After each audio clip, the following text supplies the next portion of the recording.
Panorama group, जो सोचता है वो करता है। नमस्कार, एक बार फिर से आपका बहुत बहुत स्वागत करते हैं, अभिनंदन करते हैं। खेल समझिए में हम आपके सामने हाजिर हैं और जब आप खेल समझिए देख रहे होंगे उस दिन से बिहार में शीतकालीन सत्र का प्रारंभ होगा। हालांकि बहुत कार्यक्रम तो होंगे नहीं, लेकिन उसके बाद जो दूसरे दिन से कार्यक्रम होगा वो कहा जा रहा है कि बहुत कुछ समझने समझाने के बाद भी हंगामेदार होगा और भारतीय जनता पार्टी ने इसकी तैयारी शुरू कर दी है। खास करके कई ऐसे मुद्दे आए हैं जिन मुद्दों को लेकर के भारतीय जनता पार्टी हंगामा तो करेगी, लेकिन इन सारी बातों के साथ साथ नीतीश कुमार और तेजस्वी यादव आखिर भारी दबाव में क्यों हैं, क्या कारण है कि दोनों दबाव महसूस कर रहे हैं और इसी सप्ताह में सब कुछ फाइनल हो जाएगा, उसके पीछे की क्या है रणनीति। तो देखिए, सबसे बड़ी बात यह है कि पर्वों का, त्योहारों का मौसम शुरू हो चुका है। दिवाली है, दिवाली के बाद कई त्यौहार शुरू हो जाएंगे, उसके बाद छठ होगा और इन सब में कहीं ना कहीं अपनी अपनी रोटी सेकने का भी काम होता है। पोस्टरों से पूरा पटा हुआ रहता है, कौन आगे चुनाव में खड़ा हो रहा है, कौन कितना मदद कर रहा है। आप देखे होंगे कि छठ का जो प्रसाद है और अन्य चीज़ें वितरण का भी, साड़ी से लेकर के अन्य चीज़ वितरित होते हैं, इसमें अपना सामाजिक दायित्व निभाया जाता है और ये दिखाया जाता है कि हम कितना ज़्यादा समाज के प्रति करते हैं। लेकिन यही लोग आपको न तो साल भर नजर आएंगे और न ही एक बार जिता दीजिए तो 5 साल नजर आएंगे। चुनाव आते ही फिर ये प्रवासी पक्षियों की तरह फिर से वापस आ जाते हैं। खैर, इन सारी बातों को लेकर के हम चर्चा करने नहीं आए हैं। हम चर्चा करने आए हैं कि आखिर दोनों के परेशानी का कारण क्या है। तो दोनों की परेशानी का सबसे पहला कारण जो है वो ये है कि दोनों की अपनी अपनी महत्वाकांक्षा है और इस महत्वाकांक्षा को कहीं ना कहीं अमित शाह जो कल आए थे उन्होंने उजागर किया है। अमित शाह का कहना यह है कि नीतीश कुमार पूरी तरह से पेंच में फंस गए हैं जैसे उन्होंने एनडीए से उधर शिफ्ट किया। एक तो उनकी कुर्सी पर कहीं ना कहीं उन्होंने कई हवाले दिए। भारतीय जनता पार्टी भी लगातार ये बात कह रही है कि तेजस्वी यादव पूरे शहर में बैनर और पोस्टर से पाट दे रहे हैं कि बिहार का मुख्यमंत्री कैसा हो, तेजस्वी यादव जैसा हो। भावी मुख्यमंत्री का नाम दिया जा रहा है, बहुत सारी बातें कही जा रही हैं जो कहीं ना कहीं नीतीश कुमार के लिए कठिन जरूर है, क्योंकि नीतीश कुमार ने जब ये कह दिया कि उन्हें कोई पद नहीं चाहिए, फिर भी जो चीज़ें सामने नज़र आ रही हैं उससे आप इनकार कैसे कर सकते हैं। नीतीश कुमार की कुर्सी पर कोई नज़र भिड़ा ले तो नीतीश कुमार की परेशान होना, मुश्किलों में होना और उनका दबाव में होना ये बनता है। क्योंकि 2022 में जब वो सरकार बदल रहे थे, एनडीए से महागठबंधन तरफ जा रहे थे, तो उन्होंने यही बात कही थी कि उनकी कुर्सी पर खतरा था, पार्टी पर खतरा था। और ललन सिंह ने एक दिन पहले, जब आप ये सुन रहे हैं उसके ठीक एक दिन पहले कहा है कि हमारे ही लोगों को भारतीय जनता पार्टी ने अपने क्लच में लेकर के, अपने गियर में लेकर के और उनसे बहुत कुछ करवा रहे थे। हमने वक्त रहते, समय रहते उन्हें दूर कर दिया, बाहर कर दिया। हम उस पर पूरा जो खुलासा है, राज है, वो खोलेंगे। तो एक तरफ ये सारी बातें हैं, दूसरी तरफ आरसीपी सिंह जिस तरह से बिना नाम लिए ललन सिंह बात कर रहे थे, उससे साफ लग रहा था कि वो बात कर रहे हैं, ललन सिंह बात कर रहे हैं आरसीपी सिंह का, और उसके बाद वो बात कर सकते हैं। और कई लोगों ने जो पार्टी छोड़ा है, जिसमें से उपेंद्र कुशवाहा भी हैं, रणवीर नंदन भी हैं, सुहेली मेहता भी हैं। इसके अलावे अभी आपने हाल फिलहाल में देखा कि ललन पासवान ने पार्टी छोड़ा। ये सारे लोग, और जब आप ये खबर देख रहे होंगे उस दिन एक और बड़ा खेल होने वाला है कि कुशवाहा समाज के युवाओं के लगभग सैकड़ों नेता जदयू छोड़ करके भाजपा ज्वाइन करने जा रहे हैं।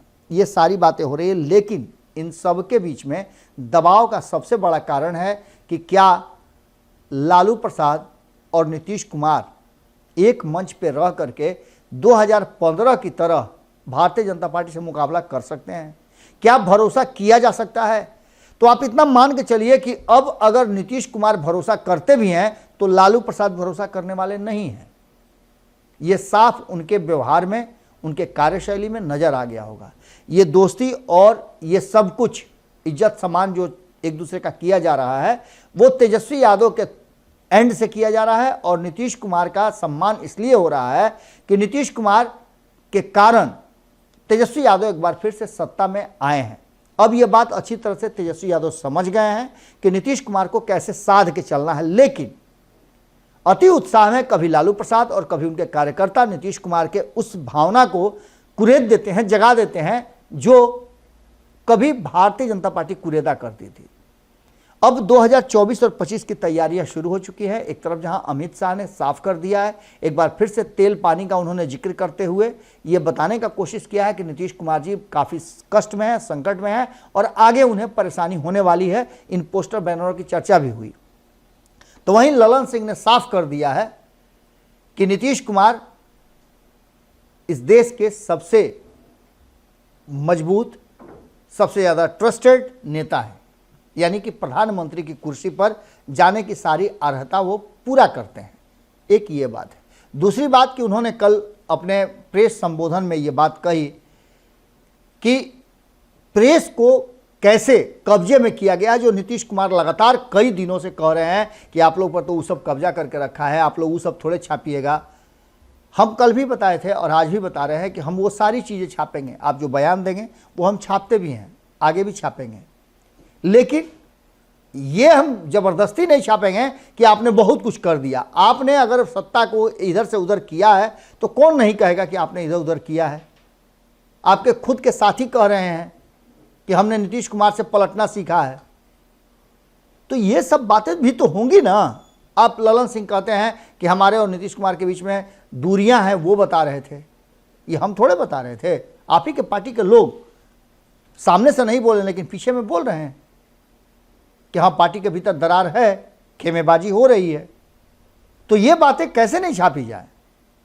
इधर आपका व्यवहार बदला है, हम आपको बता रहे हैं ना कि आपके व्यवहार में परिवर्तन हुआ है, आप मीडिया फ्रेंडली हुए हैं, आप अपने लोगों के साथ भी इसी तरह से फ्रेंडली हो जाइए, हमें आपसे दिक्कत क्या हो सकती है। खैर, इन सारी बातों को लेकर के ललन सिंह ने एक बात जरूर कही है कि मीडिया के लोग योगी और नीतीश कुमार के बीच में कोई तुलना नहीं करते, नीतीश कुमार को बेहतर बताते हैं और ये छपता नहीं है।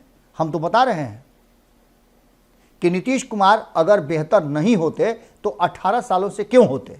नीतीश कुमार यदि बेहतर नहीं होते तो लालू प्रसाद जिनके साथ उनका इतना बड़ा कॉन्फ्लिक्ट था, वो नीतीश कुमार की बात क्यों मानते।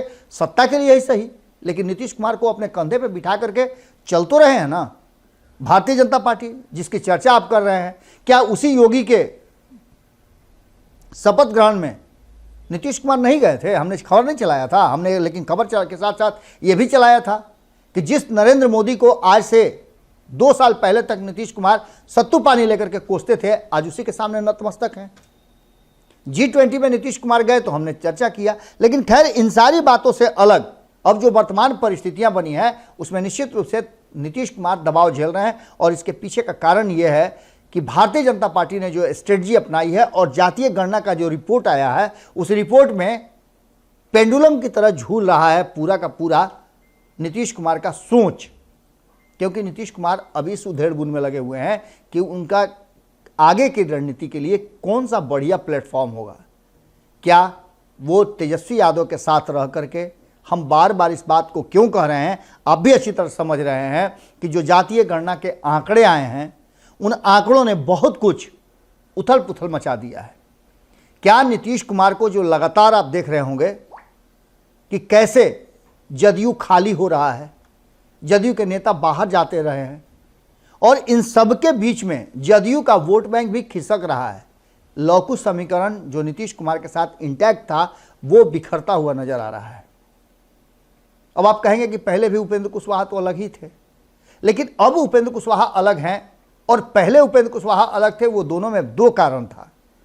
पहला कारण यह था कि लौकुश समीकरण के वोट का पूरे तरह से सफाया नीतीश कुमार की तरफ से नहीं हुआ था। उपेंद्र कुशवाहा अपनी क्षमता भर कुशवाहा समाज के नेता माने जाते थे और करते थे, लेकिन आज जो स्थिति, वर्तमान जो परिस्थिति बन गई है वो कुछ और है। जातीय गणना की रिपोर्ट आने के बाद कुशवाहा समाज काफ़ी नाराज है अपनी संख्या को कम दिखाने को लेकर के। वहीं एक और बात कह दिया है अमित शाह ने कि यादवों का और मुसलमानों का यानी MOI का जो समीकरण लालू प्रसाद का है उसकी संख्या बढ़ा करके बताई गई है। अब इसके पीछे भी एक रणनीति है कि नीतीश कुमार को बार बार यहां आकर के फिर से उस मोर की तरह जो खूब नाचता है, खूब लोग पसंद करते हैं, लेकिन उस मोर को जो अपने पैर पर नज़र पड़ता है तो उसे काफ़ी तकलीफ होती है। नीतीश कुमार कहीं ना कहीं अपने 16% वोट की रक्षा कैसे करेंगे, इस पर उनका पूरा फोकस है।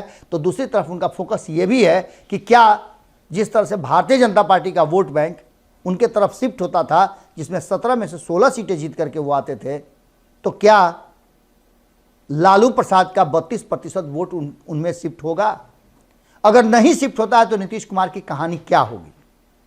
क्या नीतीश कुमार 16 सीटें जीत करके आएंगे और इस गठबंधन में क्या उन्हें 16 सीटें मिलेगा भी?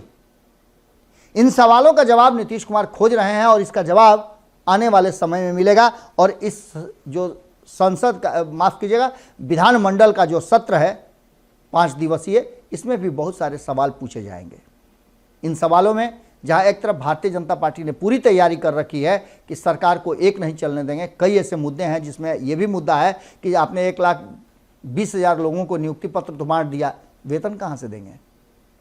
सरकार इसके लिए क्या व्यवस्था कर रही है ये भी बताना चाहिए। तो वहीं शिक्षकों के वेतन के साथ साथ जो 5 दिवसीय कार्यक्रम होगा, जिसमें 6 तारीख से यानी आज से जो शुरू हो रहा है, इसमें पहला सत्र होगा। और पहले सत्र में आप जानते ही हैं कि सामान्य जो प्रक्रिया होगी उसको किया जाएगा, शपथ का प्रतिज्ञान ग्रहण किया जाएगा। इसके साथ साथ अगर शोक प्रकाशन का हो, कुछ इस बीच में कुछ लोगों की अगर असामयिक मृत्यु हुई हो, उसको लेकर के शोक संदेश जारी किया जाएगा। और उसके बाद जो असल में है 7 तारीख से शुरू होगा और 7 तारीख से विधानमंडल के दोनों सदन में कार्रवाई शुरू होगी, जिसमें 7 तारीख को गैर सरकारी संसदों के कार्य देखे जाएंगे। इसके साथ साथ 8 और 9 तारीख को राजकीय कार्य एवं विधेयक सामने रखे जाएंगे। उसके बाद 10 तारीख को जो अंतिम दिन है, उस दिन वर्ष 2023-24 की द्वितीय अनुपूरक बजट व्यय विवरणी जो है वो प्रस्तुत किया जाएगा। इस पर वाद विवाद होगा और उसके बाद विनियोग विधेयक रखा जाएगा। लेकिन इन सब बातों के साथ साथ ये तो एक कार्य है, एक प्रक्रिया है जो सदन में होगी। और चूंकि सरकार बहुमत में है, इसलिए इसमें कोई समस्या नहीं होगी। भारतीय जनता पार्टी ज़्यादा से ज़्यादा करेगी तो वॉकआउट करेगी, लेकिन रोकने का उसके पास कोई भी ऐसा आंकड़ा नहीं है।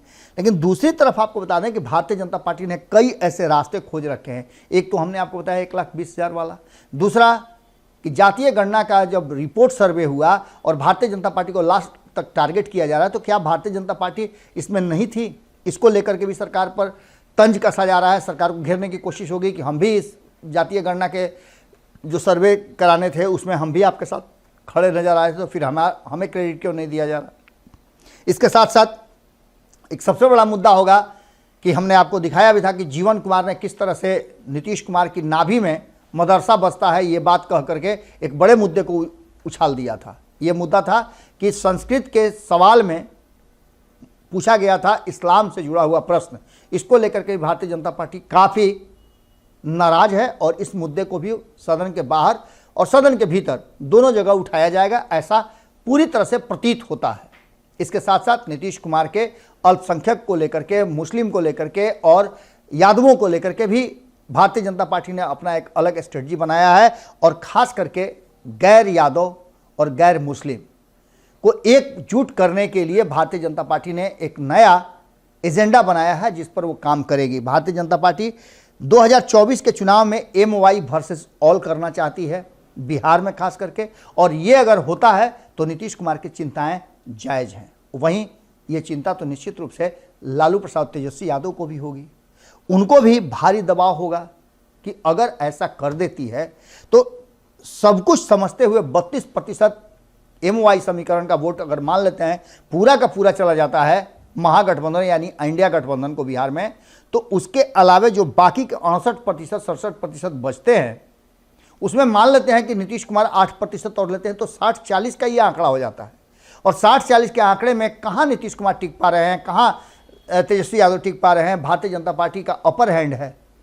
अगर ऐसा होता है तो अगर नीतीश कुमार और लालू प्रसाद मिल करके जो अति पिछड़ा है और पिछड़ा वर्ग गैर यादव जो हैं उनको अपने साथ रोकने में सफल हो जाते हैं, सवर्णों को जोड़ लेते हैं, जिसकी की तैयारी चल रही है। आपने देखा होगा कि कैसे नीतीश कुमार जो राजपूतों को एकजुट करने में लगे हुए हैं, आनंद मोहन को जेल से निकालने के लिए कानून में बदलाव कर देते हैं, उनके घर चले जाते हैं, उनके घर में जाकर के कार्यक्रम में शामिल हो जाते हैं, तो वहीं लालू प्रसाद और तेजस्वी यादव भूमिहार समाज के सामने नतमस्तक हैं। तो ये सारी चीज़ें लेकर के सवर्णों को रोकने की कोशिश हो रही है। अगर इसमें सफल हो गए तो भारतीय जनता पार्टी के लिए कहीं ना कहीं रास्ता बंद कर देंगे। वहीं 2025 की बात करें तो 2025 में नीतीश कुमार को बार बार यह एहसास दिला रही है भारतीय जनता पार्टी, जो दबाव में रहना भी चाहिए नीतीश कुमार को, कि तेजस्वी यादव कभी भी आपसे कुर्सी छीन लेंगे। जिस कुर्सी को बचाने के लिए आप उधर गए हैं वो कुर्सी आपकी खतरे में है। 2025 में तेजस्वी वर्सेस बीजेपी कराना चाहती है और इसको लेकर के कहीं ना कहीं पूरी तैयारी हो चुकी है।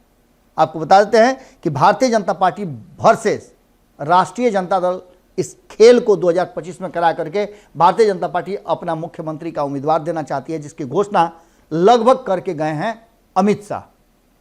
ये सारी बातें इस तरफ इशारा कर रही है कि जो सत्र चलेगा, इस 5 दिवसीय सत्र, 1 सप्ताह का, इस सत्र के भीतर बहुत कुछ होना है, बहुत सारे फैसले होने हैं और इसके साथ साथ ये रास्ता तय करेगा कि आगे आने वाले समय में नीतीश कुमार का ऊंट किस करवट बैठता है, तेजस्वी यादव का ऊंट किस करवट बैठता है और भारतीय जनता पार्टी का जो ऊंट है वो किस करवट बैठता है।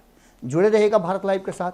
खेल समझिए में हम आपसे यहीं विदा लेते हैं। बाकी जो सदन से होगा हम लगातार आपको खबरें पहुंचाते रहेंगे, नेताओं के बयान होंगे, तल्खियां होंगी और सदन के भीतर चलने वाले कार्रवाई होंगे। बहुत बहुत धन्यवाद। नमस्कार। पनोरमा ग्रुप, जो सोचता है वो करता है। अगर ये वीडियो पसंद आई और वह बिहार के राजनीति और बिहारियत से सरोकार रखेनी तो सब्सक्राइब बटन दबा के चैनल के सब्सक्राइब कर ली। ओजे एगो घंटी बा, ओकरा बटन दबा देला से कुल सटीक और मारक खबर रुआ मुफ्त में मिल जाई। अगर रुआ पत्रकारिता के हमनी के नया प्रयोग में सहयोग कर चाहतानी तो ज्वाइन बटन दबा दी। पेटीएम नंबर नोट कर ली 9386816700। धन्यवाद।